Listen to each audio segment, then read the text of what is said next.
अगर tax payer के पैसे से ब्रिज बनाए जाते हैं, पुल बनाए जाते हैं और वो बनने के 2 महीने बाद एक बारिश में टूट जाते हैं, और अगर वो मुद्दा पत्रकार उठाएं, विपक्ष उठाएं, तो वो क्या देश के साथ गद्दारी है?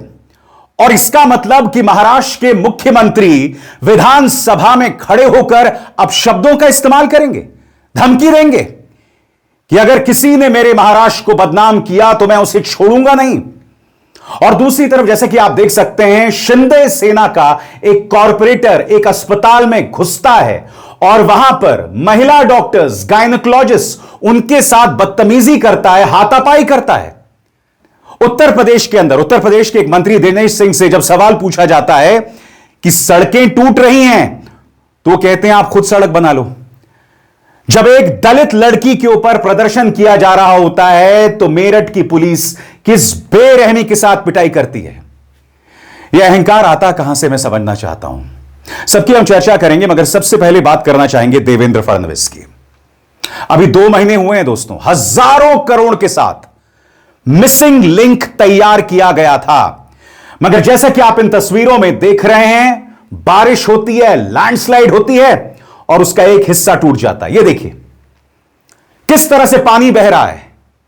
आम इंसान गुस्सा नहीं होगा तो क्या होगा, क्योंकि उसी के टैक्स के पैसे से यह ब्रिज, यह पुल बनाया जाता है। और जब इसको लेकर विपक्ष सवाल उठाता है तो मुख्यमंत्री देवेंद्र फडणवीस का अहंकार आसमान सिर चढ़ के बोलता है। और सिर्फ अहंकार नहीं है, उन्होंने जिस शब्द का इस्तेमाल किया वो मैं दोहरा भी नहीं सकता हूं। सुनिए, देवेंद्र भाऊ, the angry young man Devendra भाऊ किस तरह की शब्दावली का इस्तेमाल कर रहे हैं, सुना जाए। हमारे जयंत राव जी ने सही बात कही, जिनको कुत्ता नहीं पोंछता वो आजकल सोशल मीडिया पर आकर सबको गाली देते हैं, मुख्यमंत्री को भी गाली देते हैं। ऐसे कुछ भाड़े के टट्टे इस मिसिंग लिंक के बारे में भी पैसा ले लेकर सोशल मीडिया पर लिख रहे थे। उनको भी कह देना चाहता हूं, अगर महाराष्ट्र का अपमान करोगे छोड़ूंगा नहीं।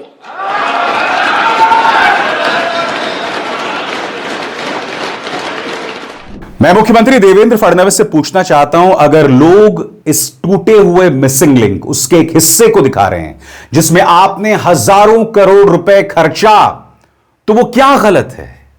आप समझ रहे हैं दोस्तों भारतीय जनता पार्टी क्या कर रही है। किसी कोचिंग सेंटर में आग लगती है, आप वो सवाल नहीं उठा सकते। कुंभ में भगदड़ मचती है, आप वो सवाल नहीं उठा सकते।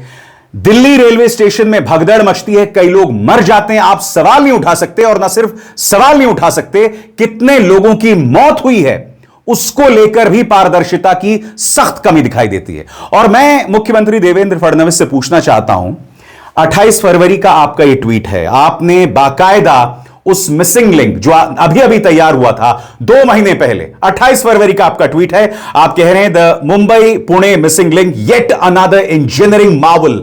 आपने इसे इंजीनियरिंग का कमाल बताया था 28 मार्च को।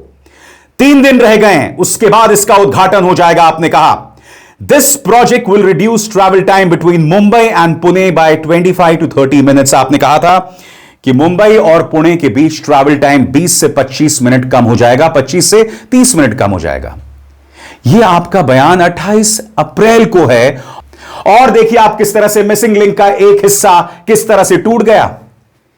यह किस तरह का अहंकार है, मैं समझना चाहता हूं।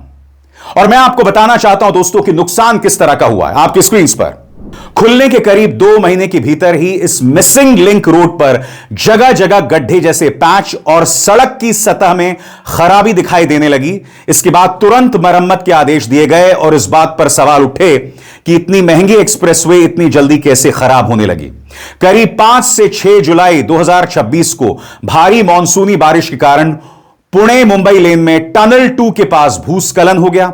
बड़े बड़े पत्थर और मलबा गिरने से रिटेनिंग वॉल को नुकसान हुआ और कई घंटों तक ट्रैफिक बुरी तरह से प्रभावित हुआ। वाहनों को पुराने घाट मार्ग से भेजना पड़ा, जिससे लंबा जाम लग गया।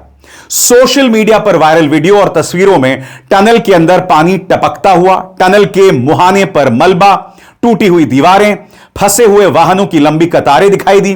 इसके बाद सड़क के डिजाइन, ड्रेनेज सिस्टम, पहाड़ी ढलानों की मजबूती और निर्माण की गुणवत्ता को लेकर गंभीर सवाल उठने लगे।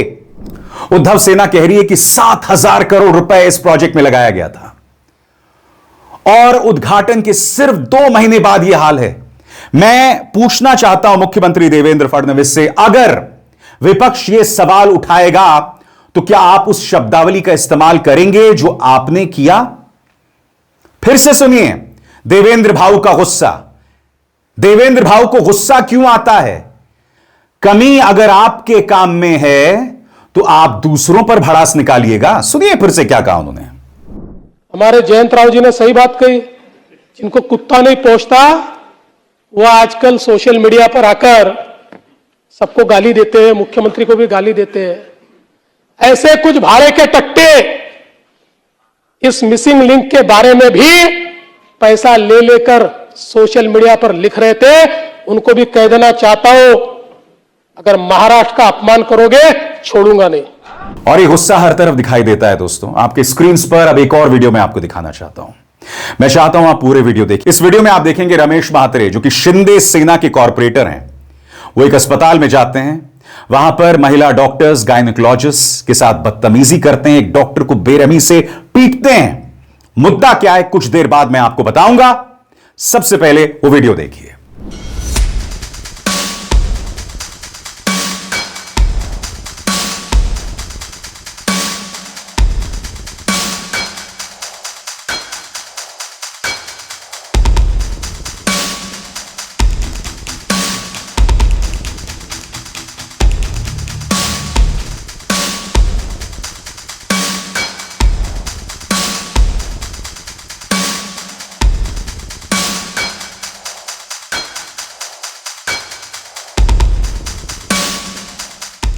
और अब एक जरूरी संदेश, सच के इस सफर में मेरा साथी बनिए, मेरा चैनल ज्वाइन कीजिए और इनमें से एक विकल्प, एक ऑप्शन चुनिए।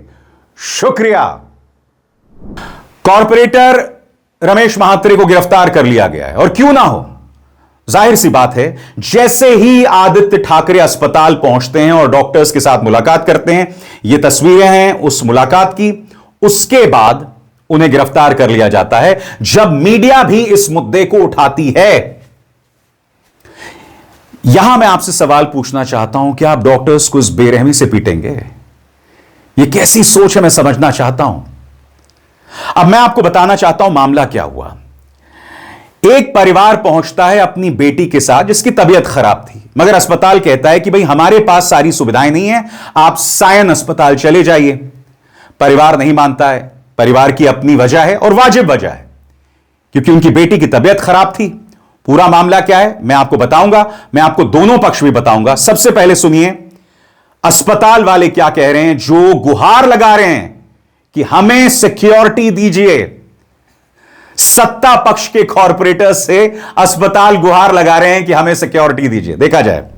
ऐसे हमारे हॉस्पिटल में एक पेशेंट आई थी जिनकी डिलीवरी इमरजेंसी में करना ज़रूरी था, क्योंकि बेबी के लिए 2 लूप्स ऑफ कॉर्ड जो बोलते हैं वो सोनोग्राफी में दिख रहा था। तो उनको बताया गया था कि बेबी को एनआईसीयू की नीड लगेगी। तो जब हमने हमारा एनआईसीयू देखा तो वहाँ पे एक बेड खाली था, लेकिन इमीडिएट वहाँ पे एक डिलीवरी हुई थी, तो जिसके बेबी को भी एनआईसीयू की ज़रूरत पड़ी। तो वहाँ पे बेड अवेलेबल नहीं था, तो उनको बताया गया था तो बेबी के लिए आपको हमारा रेफरल सेंटर सायन है, तो वहाँ पे जाना बेहतर रहेगा। तो उन्होंने कुछ टाइम मांगा था कि हम डिस्कस करेंगे हमारे में और बताएंगे आपको। तो इसके बाद में हमारे डॉक्टर्स ने, हमारे गायनेकोलॉजिस्ट ने सब बातें अच्छी तरह से उनको बताई थी। बाद में रिलेटिव ने शायद फ़ोन करके किसी को बुलाया था और वहाँ पे 25-30 लोग आ गए, और जो हमने जो देखा है वहाँ पे हमारे डॉक्टर्स को मारा गया है, वो सीसीटीवी फुटेज हमने देखे हैं। हमें हमारे हॉस्पिटल्स में हमें सिक्योरिटी चाहिए, हमें पुलिस चौकी की जरूरत है। जिन नर्सेस की पिटाई हुई, बदतमीजी की गई, हाथापाई की गई, ये उनकी तस्वीरें हैं। आंखों में आंसू देखिए दोस्तों। मैं फिर सवाल पूछना चाहता हूं, आप सत्ता पक्ष में हैं। शिंदे सेना के एक नेता कह रहे थे कि भाई अस्पतालों का यही हाल है, तो क्या आप हिंसा का इस्तेमाल करेंगे? और सबसे बड़ी बात, पिछले 12 सालों में महाराष्ट्र में अधिकतर समय कौन सत्ता में रहा है बताइए? कौन मुख्यमंत्री रहा है? वही मुख्यमंत्री जो विधानसभा में खड़े होकर अजीबोगरीब शब्दों का इस्तेमाल करते हैं। तो आपका गुस्सा किस पर होना चाहिए? आपका गुस्सा अस्पतालों, डॉक्टर्स पर होना चाहिए या सरकार पर होना चाहिए? अब दूसरा पक्ष भी मैं आपको सुनाना चाहता हूं, क्योंकि वो जो लड़की है, उनके रिश्तेदार कह रहे हैं कि रमेश म्हात्रे को हम देवता के तौर पर मानते हैं, भगवान के तौर पर मानते हैं, उन्हें बेवजह फंसाया गया है। मैं आपको बताना चाहता हूं, उनका कहना है कि मेरी जो बड़ी बेटी है वो प्रेग्नेंट थी, हम उसे अस्पताल ले गए सोनोग्राफी और तमाम चेकअप्स के लिए। हमने कहा यह इमरजेंसी केस है, मगर उन्होंने कहा कि हम आपका इलाज नहीं कर सकते, साइन अस्पताल जाइए। इस पर जैसा कि मैंने आपको बताया, परिवार ने कहा कि बारिश हो रही है, हम नहीं ले जा सकते। बवाल हुआ, रमेश म्हात्रे आते हैं, पिटाई शुरू कर देते हैं। अब वो परिवार क्या कह रहा है रमेश म्हात्रे के बारे में, सुनिए। बहुत गलत किया है, दादा के ऊपर इतना गलत किया है ना लोग ने, बहुत गलत है। इतना हमारा वो भगवान है, हम लोग का सच्ची में हम भगवान को नहीं, लेकिन उनको पूछते कुछ भी प्रॉब्लम रहेगा तो हम लोग दादा को बताते हैं। मालूम है, कुछ भी दादा इतना हम लोग की हेल्प करते हैं ना, कुछ भी नहीं, रात देखते नहीं, 2 बजे नहीं देखेंगे, 1 बजे नहीं देख, आ जाएंगे, दौड़ के आ जाते हैं, लेकिन कभी ना नहीं बोलते। इसीलिए मैंने कॉल किया दादा को। अब मैं चाहूंगा आप शिवसेना, शिंदे सेना के जो एमएलए है ना, संजय गायकवाड़, उनको सुनिए। संजय गायकवाड़ यहां कह रहे हैं कि भाई अस्पतालों की यही हालत है, यही बदतमीजी की जाती है, तो ये संस्कृति यहां पर क्यों है? कौन सत्ता में रहा है? आप क्या कर पाए हैं इस संस्कृति के बारे में अगर अस्पतालों में ऐसा होता है? मैं इंकार नहीं कर रहा हूं, होता होगा, मगर क्या हिंसा इसका समाधान है? सुनिए संजय गायकवाड़ क्या कह रहे हैं। रमेश म्हात्रे का मैंने वीडियो कोई महिला डॉक्टर को मारते हुए नहीं देखा है। जहाँ मारपीट हो रही है वो 2 जेस में हो रही है। लेकिन सवाल ये है कि पूरे महाराष्ट्र के अंदर जितने भी सिविल हॉस्पिटल है, मैं 40 साल से मेरा उन लोगों से संपर्क है। जिस तरह से हम सरकारी कर्मचारी, हमारा पगार चालू है, पेशेंट आए जाए, पेशेंट मरे या उसकी ट्रीटमेंट ना हो, ये सारी कर्मचारियों की मानसिकता मैंने आपको से देखी है। डिलीवरी के लिए जो लेडी आती है, उसको डिलीवरी के टाइम उसको मारा जाता है, उसको चिमटे निकाले जाते हैं, गाली गलौज किया जाता है। ये पूरे महाराष्ट्र में है। और जब कोई बाहर से भी सीरियस पेशेंट आता है तो वहाँ आने के बाद में स्ट्रेचर भी जल्दी वहाँ कर्मचारी अवेलेबल करते नहीं है। जो पेशेंट के लायक 7 लोग आते हैं उनको उठाकर लेके जाना पड़ता है। तो ये जो कर्मचारी की भावना है कि हम सरकारी कर्मचारी, हम हमारे मर्जी से काम करें, हमारा तो पगार चल रहा है, इसी वजह से एक आधे पेशेंट की अवहेलना देखने के बाद में, उसकी गंभीर स्थिति देखने के बाद में किसी को गुस्सा आ सकता है। बट मैं उनका समर्थन करूंगा नहीं। शायद वो चाहते तो वो अलग मार्ग से करते थे, लेकिन सरकारी हॉस्पिटल की परिस्थिति बदलना भी जरूरी है। और जैसे मैंने बताया दोस्तों, रमेश म्हात्रे को इस महान हरकत के लिए जो आप देख रहे हैं इस वक्त अपने स्क्रीन पर, किस तरह से पिटाई की जा रही है, बेरहमी से पिटाई की जा रही है, इसमें आप देख सकते हैं रमेश म्हात्रे खुद एक महिला डॉक्टर या गायनोकोलॉजिस्ट जो भी हैं, हाथ से मारते हैं, उनके हाथ में कुछ था, और फिर एक मोटी किताब से वो पिटाई कर रहे हैं, डॉक्टर्स की बेरहमी से पिटाई कर रहे हैं। यह अराजकता सत्ता पक्ष फैला रही है साहब, सत्ता पक्ष फैला रही है। और मैं दावे के साथ कह सकता हूं, अगर आदित्य ठाकरे ने मुलाकात ना की होती, अगर उद्धव सेना ने इस मुद्दे को ना उठाया होता, अगर मीडिया ने यह सवाल ना उठाया होता, तो कोई गिरफ्तारी नहीं होती। यह कैसा अहंकार है मैं समझना चाहता हूं। भाजपा के एमएलए प्रवीण दारेकर कह रहे हैं कि हाथ नहीं उठाना चाहिए था। सुनिए वो क्या कह रहे हैं। मुझे लगता है कोई भी पार्टी का नगर सेवक रहे, लोक प्रतिनिधि रहे, इसी तरह हॉस्पिटल जैसे इलाके में जहाँ सेवा वहाँ के कर्मचारी देते हैं, डॉक्टर्स रहे, पैरामेडिकल स्टाफ रहे, तो इसी तरह का बर्ताव उचित नहीं। और कानूनन जो समझो दुरावस्था होगा, अव्यवस्था होगी, तो उसके ऊपर उपाय है, मारना ही उपाय नहीं। अब मैं आपको पढ़ के सुनाना चाहता हूं दोस्तों, आदित्य ठाकरे ने इसके बारे में क्या कहा आपके स्क्रीन पर। पिछले दिनों डोंबिवली नगर निगम के शास्त्री नगर अस्पताल में ड्यूटी पर थी महिला डॉक्टर्स और नर्सों पर जो अमानवीय हमला हुआ, उसके बाद आज मैं स्थानीय पदाधिकारियों के साथ अस्पताल गया, वहां स्टाफ को भरोसा दिलाया कि हम आपके साथ हैं और साफ कहा कि ऐसी गुंडागर्दी बर्दाश्त नहीं की जाएगी। मेरे विजिट के तुरंत बाद रमेश म्हात्रे को गिरफ्तार किया गया, लेकिन सिर्फ गिरफ्तारी से काम नहीं चलेगा, उसकी पूरी जड़ खत्म करनी होगी और उसे नगर पालिका के कॉर्पोरेटर के पद से हटाना होगा। I have asked the government and I have asked the Chief Minister to take action not only to arrest that corporator Ramesh Mhatre of the Minde Gut, but also to disqualify him from the post of the corporator, arrest him and parade him across Dombivli and Kalyan so that everybody knows that you cannot attack anybody like this, especially a doctor or a nurse, be it a female doctor or a male doctor or a nurse. The problem is, or the question was simply that the doctors very respectfully asked the pregnant lady to shift to a different hospital so that if the premature baby needs an NICU bed, the lady would get that, because the NICU beds in this hospital were fully occupied.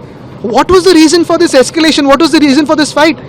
Now the bigger question is, even if the Chief Minister wants to arrest this corporator, even if the Chief Minister wants to disqualify this corporator, can he and will he do that? Because his hands are tied, because the central BJP stands with Eknath Minde and not with Devendra Fadnavis. बहुत गलत चीज उन्होंने की है, उसको jail में डालना चाहिए। उसी के साथ ये रास्ते पे उसको पकड़ के लोगों के सामने उसको वहां पे पुलिस स्टेशन तक लेके जाके जेल में डालने की जरूरत है, क्योंकि एक तो उसने महिला डॉक्टर्स को मारा, नर्सेस को मारा, उसी के साथ एक जो डॉक्टर है वो सीरियस भी है। उसी के साथ वहां पे एक डॉक्टर को फोन करके लो लेवल पे जाके वहां पे भाषा का इस्तेमाल वहां पे किया है। ये सत्ता में है तो हीरो बन गए क्या? ये तो विलन है, विलन ही रहेंगे, उनके ऊपर एक्शन लेने की जरूरत है और वैसा कायदा है। लेकिन अनफॉर्चुनेटली होम डिपार्टमेंट कोई भी कार्रवाई वहां पे नहीं कर रहा और सत्ताधारी जो नेता है वो भी इस क्रिमिनल माइंड व्यक्ति को वहां पे सपोर्ट कर रहे हैं। अब मैं आपको एक और खबर बताना चाहता हूं दोस्तों। अपने आप सड़क बना लो।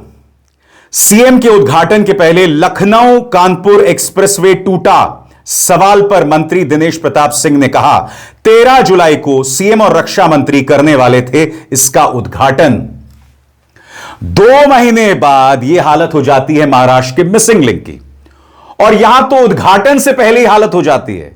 मगर आप सोचेंगे जब दिनेश सिंह से सवाल पूछा गया तो क्या उन्होंने माफी मांगी, क्या उन्होंने अफसोस जताया? नहीं, वो पत्रकारों से कह रहे हैं कि आप ही सड़क बनवा लो। तो क्यों सत्ता में बैठे हुए हो भाई, जब आपसे नहीं बन पड़ रहा? देहरादून एक्सप्रेसवे में गड्ढे हो रहे हैं, उसको लेकर बहाना। सड़कें टूट रही हैं, सड़कों में गड्ढे हैं। एक वीडियो सामने आया था, एक इंसान अपनी बीवी के साथ स्कूटर में जा रहा था, वो सीधे गड्ढे में गिर गया। और हमारे प्रधानमंत्री ने क्या कहा था? स्पेस टेक्नोलॉजी से हम सड़कें बना रहे हैं। स्पेस टेक्नोलॉजी से हम देख रहे हैं हालत हमारी सड़कों की, ढेरों तस्वीरें सामने उभर कर आ रही हैं। मगर नहीं साहब, जवाबदेही कोई नहीं लेगा, कोई जवाबदेही नहीं लेगा। अब सुनिए दिनेश सिंह क्या कह रहे हैं, सुना जाए। अपने आप सड़क बना लो। अगर सड़क बनती है, कभी टूटती भी है, कभी खराब भी होती है, कभी मरम्मत भी होती है, सतत चलने वाली प्रक्रिया है, कोई ये नई बात नहीं है। ऐसा कोई कहीं जगह नहीं है कि भ्रष्टाचार हुआ है। और सड़क अगर बारिश में कितनी भी अच्छी सड़क बने, थोड़ा बहुत बारिश के समय हानि होती है और बारिश के बाद हम लोग उसकी मरम्मत कराते हैं। जहां कहीं भी टूटी सड़क होगी उसे ठीक करा लिया जाएगा। जाहिर सी बात है दिनेश सिंह के इस अहंकार पर कांग्रेस हमलावर है। कांग्रेस की नेता सुप्रिया सुनेत का यह बयान, वो कहती हैं घटिया सड़कें टूटने पर जब सवाल पूछा गया तो मंत्री ने कहा आप अपने आप सड़क बना लो। अच्छा, तो सरकार सिर्फ फीता काटने और झुनझुना बजाने के लिए है क्या? हर तरफ यही दिखाई दे रहा है दोस्तों, हर तरफ यही दिखाई दे रहा है। अब मैं आपको उत्तर प्रदेश के शहर मेरठ के जो एसएसपी हैं अविनाश पांडे किस बेरहमी के साथ पिटाई कर रहे हैं, वो पूरा मामला क्या है कुछ देर बाद मैं आपको बताऊंगा। पहले देखिए पिटाई की यह तस्वीर।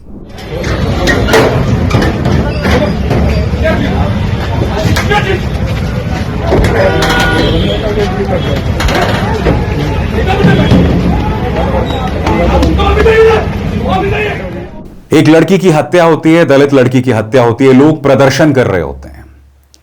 प्रदर्शन करने पर एसएसपी पांडे साहब आते हैं और कहते हैं पूरी सड़क गंदी कर दी। अहंकार देखिए साहब, दलित लड़की की मौत हो रही है, लोग प्रदर्शन कर रहे हैं, दलित कार्यकर्ता प्रदर्शन कर रहे हैं, एक्टिविस्ट प्रदर्शन कर रहे हैं और सड़क गंदी कर दी। यह कैसी सोच है अविनाश पांडे की? इनका अहंकार देखिए, देखिए सड़क गंदी कर दी, शब्दावली देखिए इनकी। हमारे ऑफिस आके मिला के ये तरीका ठीक नहीं है। रोड जाम करने का, बेचने में कोई भी समस्या हमसे मिले आके, कोई रोड जाम नहीं करेगा। खाली करिए रोड, किसी के पिताजी की रोड नहीं है, मजाक मिला के छोड़ दिया, पूरी रोड गंदी कर दी सालों में। इसको नगर निगम को बोलिए इसको साफ कराए, ये कलेक्ट्रेट गेट है, मजाक चल रहा है। मेरठ पुलिस ने यह बयान दिया है कि भाई सारी कार्रवाई हो गई, सब कुछ हमने एक्शन ले लिया, कुछ बाहरी लोग प्रदर्शन करने आ गए। मैं फिर सवाल पूछना चाहता हूं, प्रदर्शन करना गुनाह है? आप समझिए भाजपा क्या करना चाहती है। मुद्दा यह नहीं एक्शन लिया गया, मुद्दा यह भी है अगर कुछ गलत हुआ तो लोगों को अपनी बात रखने का अधिकार है। हिंसा यहां कौन कर रहा है? एसएसपी पांडे साहब कर रहे हैं, साफ तौर पर दिख रहा है। मेरठ पुलिस का यह बयान आपके स्क्रीन पर, उनका कहना है क्षेत्राधिकारी द्वारा एक दिन पूर्व मृतक के परिजनों से मिलकर वार्ता हुई थी, जिसमें उन्होंने विवेचनात्मक कार्रवाई पर संतुष्टि जताई।